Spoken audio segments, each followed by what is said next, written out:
I want to talk about a question that arises often in non-duality circles as a result of this concept of all mind being one mind. And it's essentially the question of if all mind is one mind, then that results in two different essential possibilities, two primary different branches that we can go to.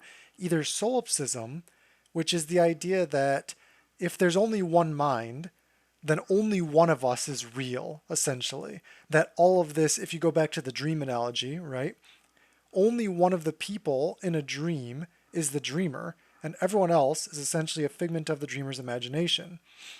Now, one of the ways that people try to disprove this is by the solipsistic convention. They think this is hilarious and that it completely disproves solipsism.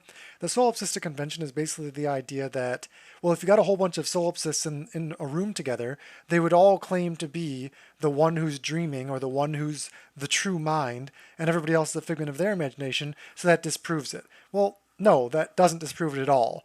Because if you think about it, in a dream, most of the people in the dream generally behave as though they believe that they are fully conscious. If you talk to them, they don't say, I'm a figment of your imagination. They act as though they fully believe and are committed to the idea that they are their own character, their own individual person who is having a conscious experience of that dream just like you are.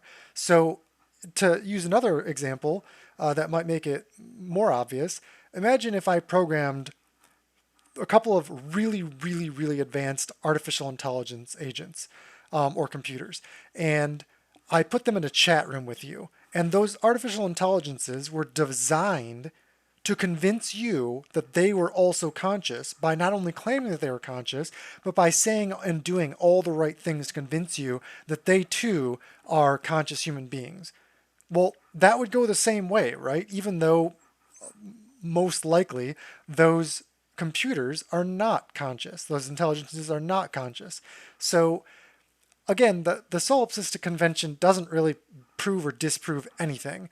But that being said, solipsism is very difficult for a lot of people to stomach for that very reason, because if there's only one mind and everything else is a figment of that mind's imagination, essentially, like similar to how it can feel in a dream, then I'm of course going to claim that I'm the one true mind, right? Because I know from my own firsthand experience that I'm conscious, that I am self-aware, that I'm having an experience right now, that I'm not just code, behaving as though it's real. I know that I'm real because I'm experiencing my own reality. I'm experiencing a self, right? Now, I can't directly observe any of you experiencing your own reality or your own self. So I can't ever prove, and no amount of science can ever prove something that is non-physical, which is the experience of self, right? You can look at correlations, like you can look at the brain and say, well, hey, if we turn this neuron or clump of neurons or complex of neurons on and off, the person says they start and stop having a conscious experience. But again, just like the artificial intelligence analogy, that's not proof of an experience. It's just data that correlates potentially with experience, right? So there's no way to prove that a person saying that they're having an experience is actually having an experience. So if we assume that the person saying they're having an experience is having an experience, then we can do some experimentation about how that experience might correlate to different areas of the brain and things like that. And we'll hopefully get into that another time. But the key here is that while solipsism does make sense logically in terms of, well, if there is only one mind and all mind is one and everything is mind, which is all stuff we've gone over, then that should lead to the idea that there's only one real being, there's only one real mind. Now, the alternative to this is basically panpsychism. Panpsychism is a kind of broadly used term that can have a lot of different meanings, but for right now, we're just going to use it as the concept that everything has a mind and that everything essentially has its own experience, right? So it's essentially the opposite of solipsism, where instead of it just being one character in the dream that's real, every character in the dream that is real, not just every character, but everything in the dream is real, right? Because if everything is one mind and everything is made of mind, then therefore everything must be self-aware. And the degree of self-awareness varies, but not the fact of self-awareness, right? So in other words, people talk about in Adam, there's an experience of what it is like to be an atom. Now, that experience is obviously simpler than what it is like to be a human, because an atom has less advanced and less complicated faculties, right? The information flow of what it is like to be an atom does not include things like sight and conscious thought as far as we're aware, because there's nothing looking at an atom that would indicate the complexity of something like a brain is present, and that you can have the sort of depth of thought and experience that something with a brain could have. So the panpsychists tend to say, again, this is a very, very, very broad group that I don't necessarily want to lump all together, but we're going to do it for now for some simplicity sake. But basically, the panpsychist group that I'm talking about would generally say that everything is having an experience and everything has a mind, and even though everything is one mind, it's still separated into, like, we'll call it mini minds or something like that, like micro minds that are part of a macro mind. Okay? And both of these have big problems. We already kind of talked about solipsism problem of, well, if you and I both claim that we're the real one, and neither one of us can prove to the other that we're the real one, then where do we go from there, right? It kind of just dies. Not to mention the fact that it's very uncomfortable for a lot of people to not only think for themselves that everyone else is a figment of their imagination. It would be easy to go insane thinking that way, right? And by the way, there are other forms of solipsism that don't imply that, but I'm talking about the form that does imply that. But also, in reverse, it's kind of awkward trying to talk to someone who is telling you that your concept of being a real being, having an experience, is invalid. They're telling you, no, no, no, trust me, I'm the only real one. This is all my world, my mind, my dream, and you're just a figment of my imagination. I mean, you want to slap that person, right? So it's sort of difficult to build a society around solipsism. However, likely with panpsychism, there is what is called the combination problem. And the combination problem basically says that if you have all these little atoms, right, that are individually conscious, when they come together, how do those individually small units of consciousness or self-awareness or experience, how do those ever add up to a bigger mind, a bigger conscious experience, right? And that problem is extremely difficult to solve. And I'll talk about that again, probably more in depth in a future video. But for now, that's not the topic. So I don't take either of these stances. I'm not truly a panpsychist, and I'm not truly a solipsist, but I do think that both of them make very good points, and I think that both of them are logical conclusions to come to from all mind is one and everything is mind, right? And so this is where, going back to kind of my first video of introducing myself and my spiritual journey, I say that I'm not a scientist, right? I try to use logic, and I try to use intuition and tools like this to kind of creatively move toward an experience of what I find to be true.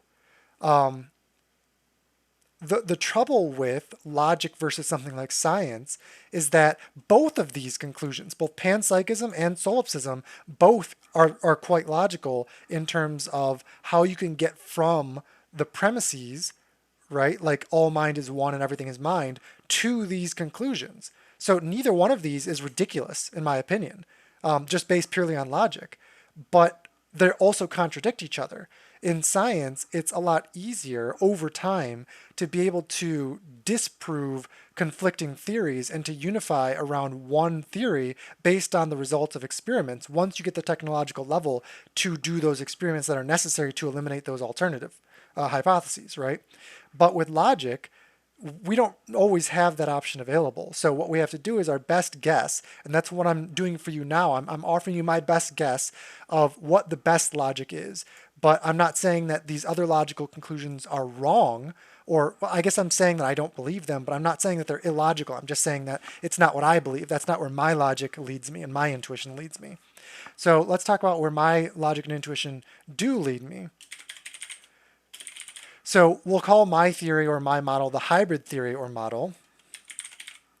And basically what I believe is the idea that the mind is a timeless and perpetual observer that is observing every possible perspective non-simultaneously. Okay, so that was a mouthful. So let's kind of break it up over here. So number one, The mind is a self-observing observer, right? We know this, which essentially means that it's having an experience internally. That's basically what that means. It's a self-observing observer that is aware of the internal information within its form, within its identity. All right? So again, we talked about the idea of the identity and all that is essentially what's inside the barrier, separating the self from the outside world. Okay? And that's what the mind is capable of observing, which does not require an external interaction. It is still making use of external information and interactions. But again, we talked about in previous videos how it's only possible that reality exists because in the beginning, in the state of nothingness, the nothingness internal to the observer was able to be observed and interacted with to a degree and in a way that generates all the information necessary through the fundamental equation, right? Okay, so number 2 is that I'm saying the observer is observing perpetually, okay? So what does this mean? Perpetual observation just means that there's no point at which it is not observing, okay? And then number 3, I will say that it's observing all perspective simultaneously. All right, so let's talk about the other 2 points. So the observer is observing perpetually basically means that if you think of like a flip book, right? The reason that a flip book appears to be in motion is because you're able to capture the frame rate of that flip book, right? The rate that the pages are flipping through at a rate high enough to notice the changes between them, right? And so it looks like motion. Like if you think of like a cartoon or anything that's happening on your computer really has a refresh rate, right? The pictures are still pictures. They're static pictures, just like you would take with a photograph, but they're recurring over and over and over again, right? So if you think of like their frames, so if you think of frame A and then frame B and then frame C and so on, right? Our eye is noticing these frames in order, so 1, 2, 3, etc., in order, so that it looks like there's motion, right? But in reality, what we're seeing is change between one frame and another. And the motion is implied by our brain. Okay? So it's a frame rate at which our senses take in information and then simulate it into what we think of as motion. Now, if you ever have the observer observing at a frame rate slower than the motion, then there are things that happen that are unseen. Okay? The same is also true in reverse. It's different, but it's still true. Now, if we have, I'll write this out so it's easier. If the observer is observing at a rate faster than any change occurs, then there are periods of observation where nothing appears to be happening, and therefore no time exists or passes. Damn, it's hard to. Okay, so I'm gonna write this over here as well. Number 4, observation is timeless as a result of being perpetual. All right, so the observer itself, which I'm going to avoid getting too much into this in this video, but I will hopefully cover it more in another video. The observer itself is timeless as a result of it not having a frame rate, right? Like you can think of the frame rate as being infinite. Okay, so the observer's frame rate is infinite, which results in I don't want to call it dropped frames because that's not quite correct. We'll call it invisible frames of nothingness, okay? So what I'm trying to say is if you think of this flipbook concept, right? and you think of all the frames occurring. Now, if every frame that you measure has content that is changed, then you will always perceive change between those two frames, right? So it's like that meme, like corporate wants you to look at the difference between these two images, right? So if this is image A and this is image B, what's the difference between the two? Well, this one says A and this one says B, right? We'll keep it that simple for this analogy. So if I'm looking at this one first, and then in the next frame, I look at this one, I perceive change, and as a result, time passes. From the perspective of the observer, right? Time passes because there is change. So time equals change. Without change, no time can pass. Think about it for a second. If there was nothing different ever, how would you know that time was passing? There would be no way to measure it because we measure the passing of time. Like think about a watch, right? The watch face has these hands on it that go around in a circle. If they didn't change, that would essentially be symbolically the same as time not moving forward. Now, obviously, time moves forward even regardless of the watch hands moving, but essentially it's the same concept, right? It's just scaled up into a more complex notion. So because of the fact, so going back to this analogy of the frames, right? So if I have A, and B, right? There's 4 frames here, but only 2 of them have changes, or I should say there's 2 groups, right? There's this group, and then there's this group. And this group over here all has A. So there's no change anywhere in the universe, because this frame represents the whole universe, right? So nothing at all changed in the whole universe within this frame. But in this frame, something has changed. So none of these frames, none of the A frames, will show time passing. If we are perpetually observing, right? If we are observing every single one of these frames in order, then all the A frames will essentially collapse into one frame that is the A frame, because there's no difference between the 3 A frames. So really, they're all one frame, or at least that's how the observer would experience time. Again, I didn't really want to go too deep into this, but I'll just finish this analogy. So basically, the point being that if you think of Newton's law of motion, right? Newton's first law of motion, the idea that an object in motion will remain in motion and an object at rest will remain at rest unless acted upon by an outside force, right?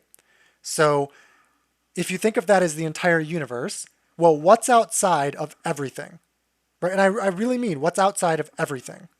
Well, conceptually, we prove that nothingness is outside of everything, right? And if you have an observer, then you could activate that conceptual nothingness to cause motion.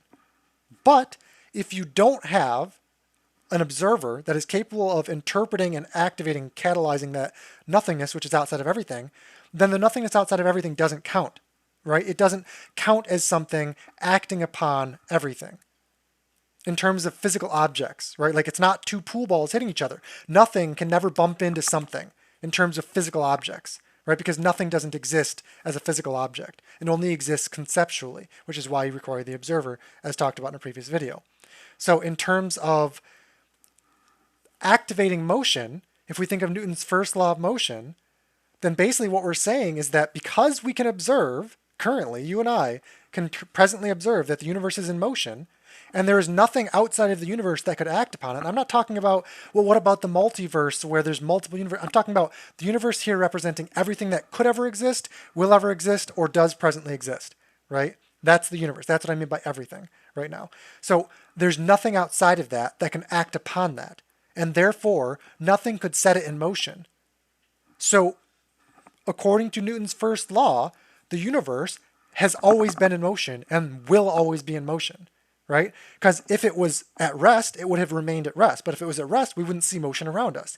We wouldn't be experiencing motion and change.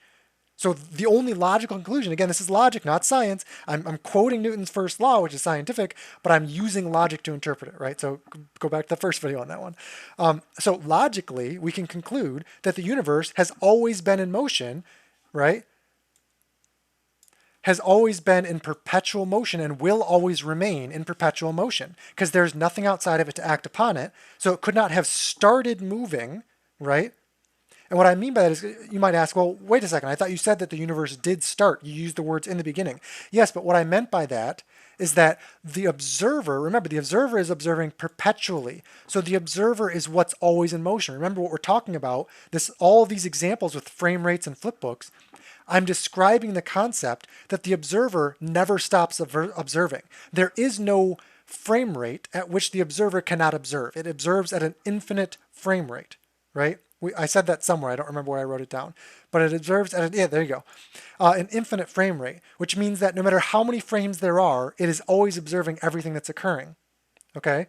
And because it's always going through that cycle of observation, it's always comparing itself and the external world to the previous self and external world and to each other, right? And so that is what allows the generation of these universes, these physical universes within the one mind, is the fact that as it is perpetually observing, it can generate universes as a result of observing the nothingness within itself, right, conceptually. So getting back to the main point, what is the hybrid theory model? Well, if we talk about the idea that the hybrid model is that a single timeless mind is viewing every possible perspective non-simultaneously. If we go back to our dream analogy and try to explain it within that analogy, within that framework, what I'm essentially saying is that, let's say that you are a timeless being that is perpetually dreaming, right? You're always dreaming. There's never a point when you're not dreaming. However, dreams can come in two forms, right? Dreams can come in form and formless. So what is a formless dream? We're very familiar with a form dream, right? A dream that has forms, like what you would normally think of as a dream. There's lots of characters, there's lots of things happening. You can touch things, you can say things, you can do things, right? That's a normal dream. A formless dream is what you would think of as like a dreamless sleep, right? That's still an experience. So I want you to conceptually imagine or think of a formless dream or a formless observation, right? Remember, when there's no change at all, then that's what we get. When there's nothing to observe, we are still observing, but we are observing nothing. So going back to the concept of what's outside of the observer? Nothing. So what's inside of the observer? Nothing. So it all depends on how the observer interprets the nothingness, how the nothingness interacts. And a lot of that we'll get into more at a later time, but a lot of that is generated sort of similar to how quantum mechanics is. It's got an element of randomness to it, right? But then the randomness reduces over time based on the relationships that build up between these forms. So say, for example, if we start to dream of forms, then those forms add up together to become more complex, right? So if we go back to the fundamental equation, right, we can get 0 minus 0. That's a formless dream, right? That's nothing that interprets nothing, or that's an observer that interprets nothing as nothing, right? But there's other ways to interpret nothing, right? Like 1 minus 1. So these are the same equation in terms of what we're talking about, everything adding up to the same whole, right? What we're starting with is this nothingness, right? Everything is the mind. The mind is an observer that is self-observing. What is it observing? The nothingness outside of itself, conceptualized within itself, right? And that information can spark any of these infinite number of outcomes in terms of x minus x, right? So 0 equals x minus x can have almost any form as long as it adds back up to 0, which any form of x minus x will. This equation could be a zillion numbers long, right? We can make it so complicated it's ridiculous. You can make, literally, I'm making this claim, you can make the universe out of this equation, right? And I don't want to get into like dark matter and particles and antiparticles right now, but we'll hopefully maybe get to that another time.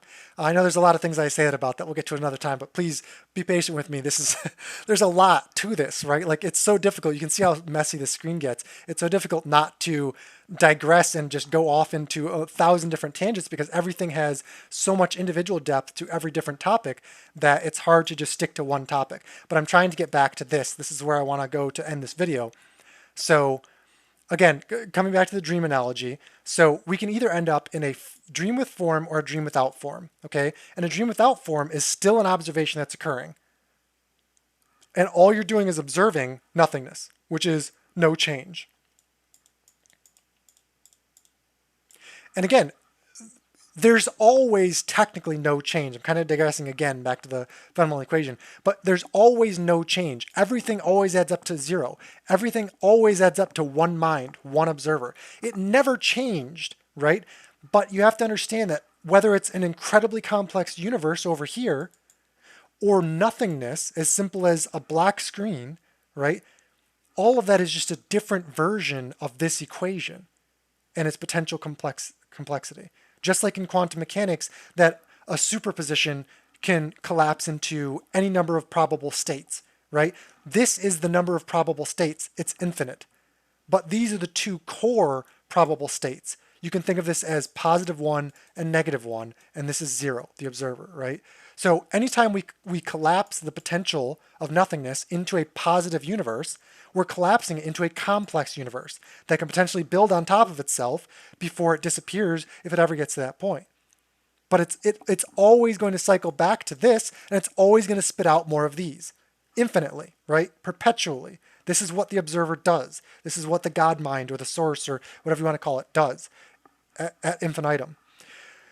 Okay, so in terms of the dream, if we go into the dream, right, so we're talking about a positive dream, a dream with forms. If we go into your normal sleeping dream where you're a character in the dream, how do we avoid solipsism? Well, you're the only real conscious character in the dream, right? Or am I saying that every character in the dream is equally as conscious as you? Well, that would serve a lot of problems, right? That would be really awkward. I don't know about you, but I've done some really terrible things in my dreams, and I generally don't behave the way that a human should in a lot of my dreams. And a lot of things are chasing me in dreams. And I have a lot of bad dreams. Let's not get too much into my own psychology here. But the point being that it would be very awkward to think of everything as being conscious and self-aware and having an experience, right? That would have a lot of ethical implications.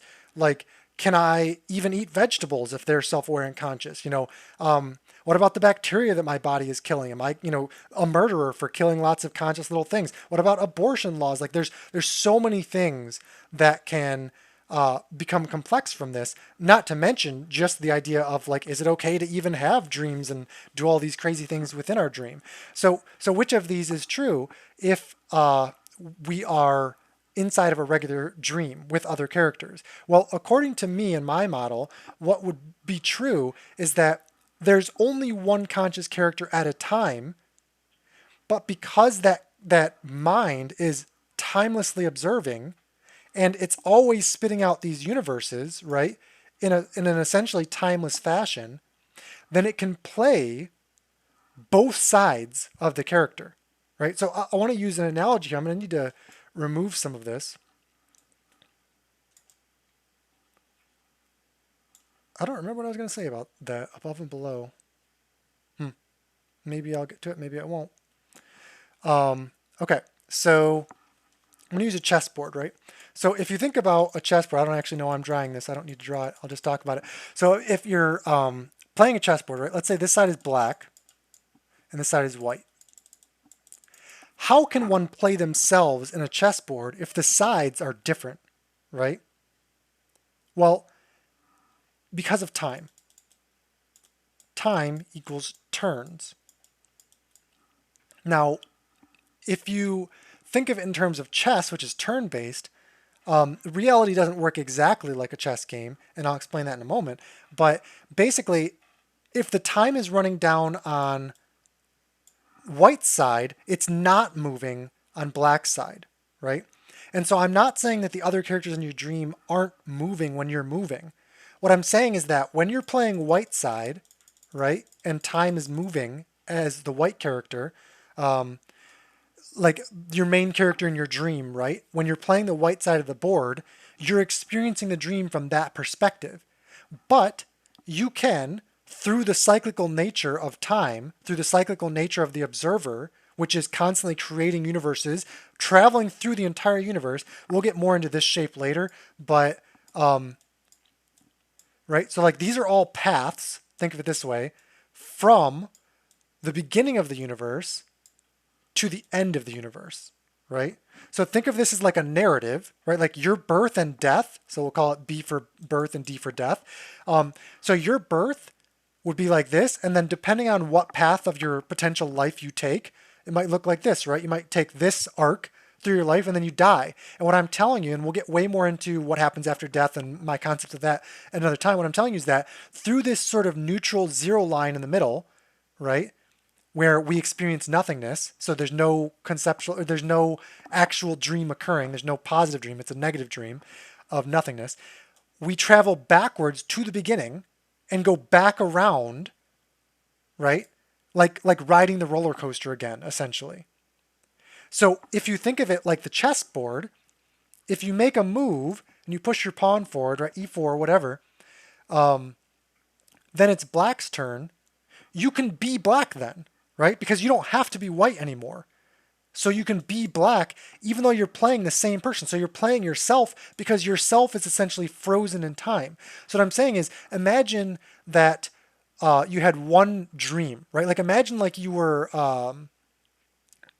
let's say there's a play, right? And the play goes through this whole story arc of birth and death, right? Like one full complete life. And let's say at first we start out as Joe, right? So we're playing the part of Joe. And let's say all the physical forms, because remember, we are not a physical form. We are a conceptualized object. We are not a physical object. We are a conceptualized object. We are the observer. We are none of the physical objects in the world, right? We are observing the physical objects within ourself, like we do in a dream.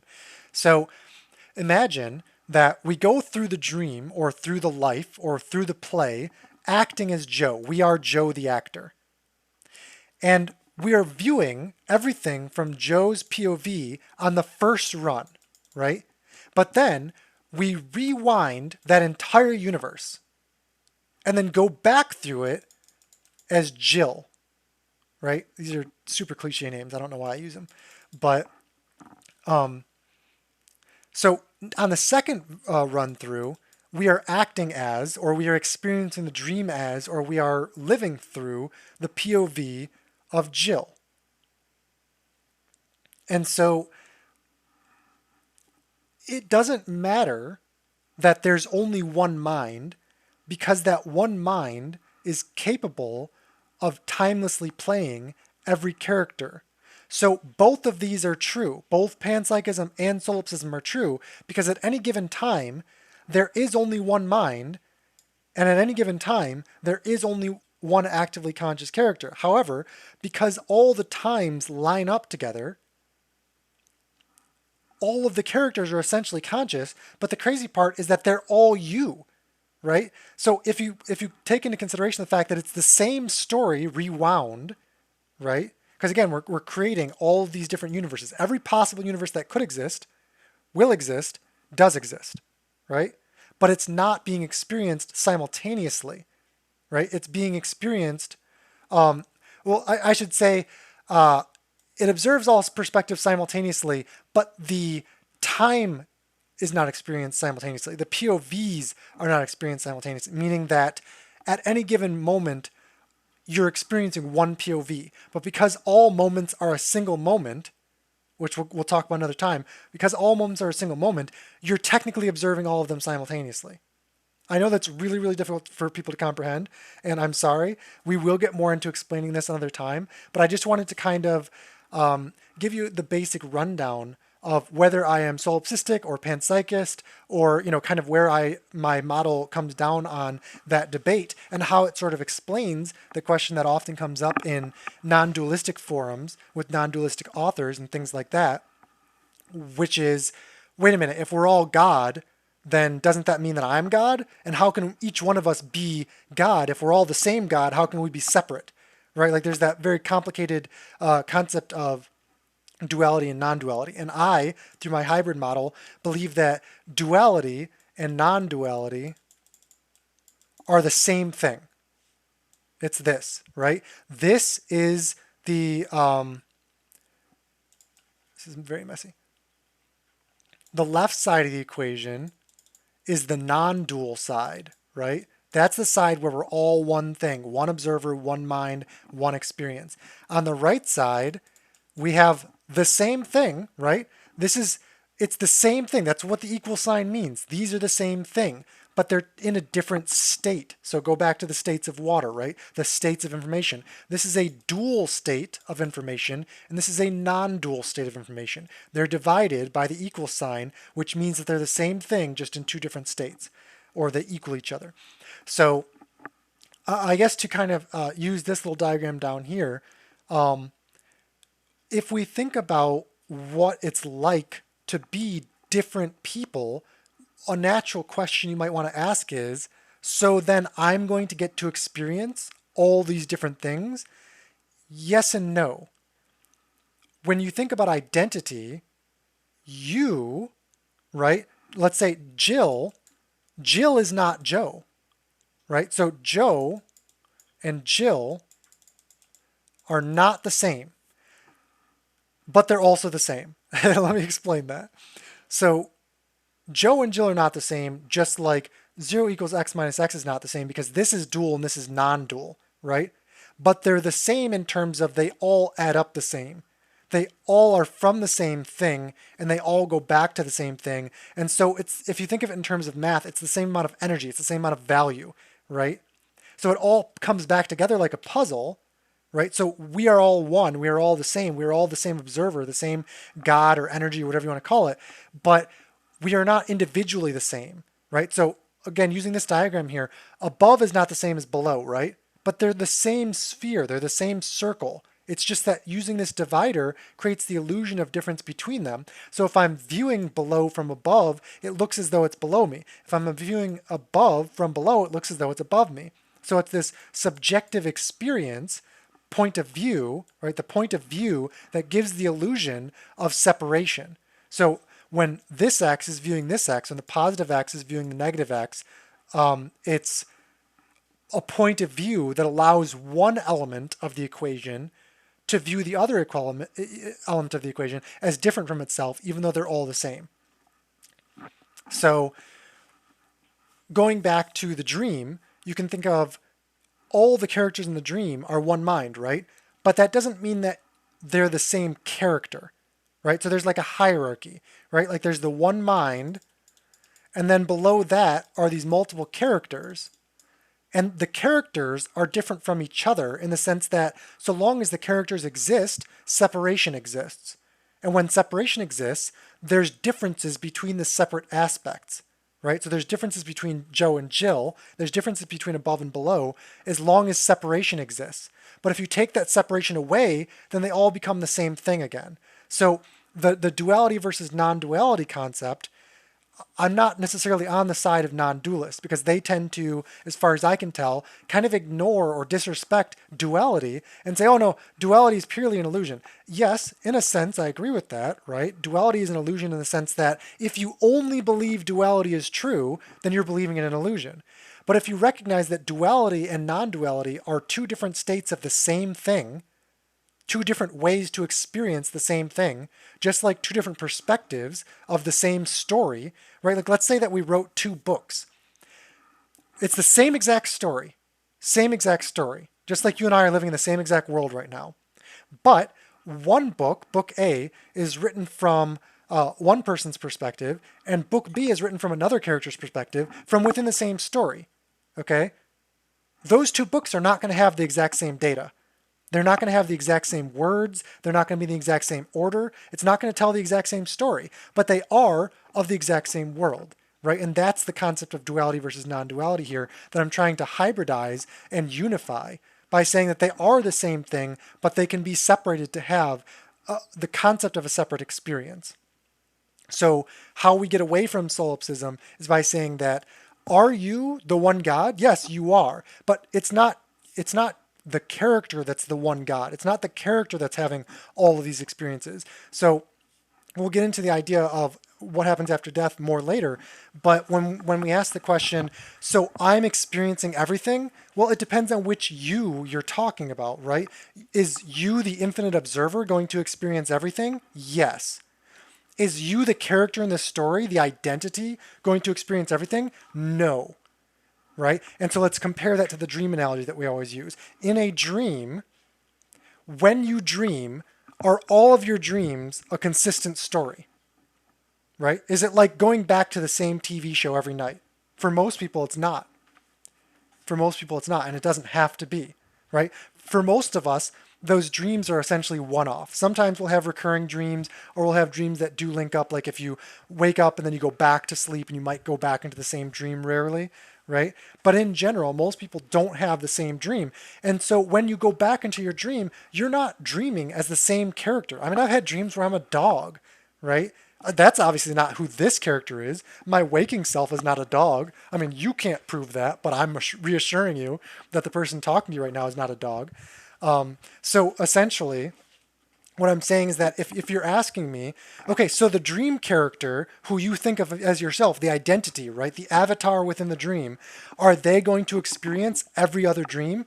No, because the waking self and the dream self are not the exact same. They are in the overall sense, right? They're the same mind. It's not like you become a completely different mind when you dream. It's still the same dream, or it's still the same mind that's having the dream, right? You're still the same you. It's just a different variation of you. It's a dream avatar, right? You might look different. You might be different. You might be a different age. You might have a different history, right? And in the same way, just going back to this concept here, the mind just constantly, every night, just spits out different universes, and you have different stories, different narratives that you experience, right? And it does this infinitely. But your specific character, your specific story that you're experiencing here on Earth, parallel to my own, will not last forever, right? It's just a character, just like your dreams do not last forever. There are finite things within the infinite. That's how everything is created, right? These things on the right side of the equation are the finite things. That's how we experience stuff. This side, the left side of the equation, is this. It's formless. You can't experience whole. You can't experience everything simultaneously. The experience of everything simultaneously is nothingness. So when we are dreaming, that dream character, that dream avatar, is just one story. It's just one character that will play. And so it's like, if you ask me, so, after I die, am I then going to go on to have other experiences? Like, yes, but I cannot guarantee that you will have the same memories you have now. I mean, think about it. How many of you remember your past lives? When you're in a dream, how many of you remember that you are the person who's having the dream, like a lucid dream? Most of you don't. I don't most of the time. I have had lucid dreams. Most of my dreams are not like that. And in most dreams, the storyline is completely different, right? My family can be different. My history can be different. My personality can even be different. So when I go into a dream, it's like a completely separate story from my real life. And so it's very possible, if not likely, that any of these dreams, any of these lives, any of these universes will be like that. So there are different, and I'm getting a little bit too much into the Great Cycle, which is a video I'll make another time. And I should wrap this up because it's been a long video. But the point being that there are cycles within cycles, and each experience is just one cycle. It's just one dream, just one manifestation, just one story, right? And the mind, the observer, the true mind, the one at the highest macro level, not the micro mind, which we would call identity, right? But the mind at the very highest macro level, that mind is going to have an infinite number of experiences. But that doesn't mean that you individually are going to have an infinite number of experiences. Because when you're talking about you, you're usually talking about your identity, your ego, yourself, this character with a name and a history and a social security number, probably, right? Those sort of things. That's like asking the question of, is that dream character that I'm dreaming of right now going to experience all of my future dreams? Probably not. It's probably going to only experience that one dream. But that doesn't mean that you die when that character dies, right? And I'll end it there because that's getting a little bit too much into a future video. So yeah, I hope that wasn't too long. This one was definitely longer, and I'm looking at my screen here and it got quite messy. These are complicated topics. I appreciate you being patient with me. I hope that it still feels like you're on the same page with me and that we're going somewhere meaningful together.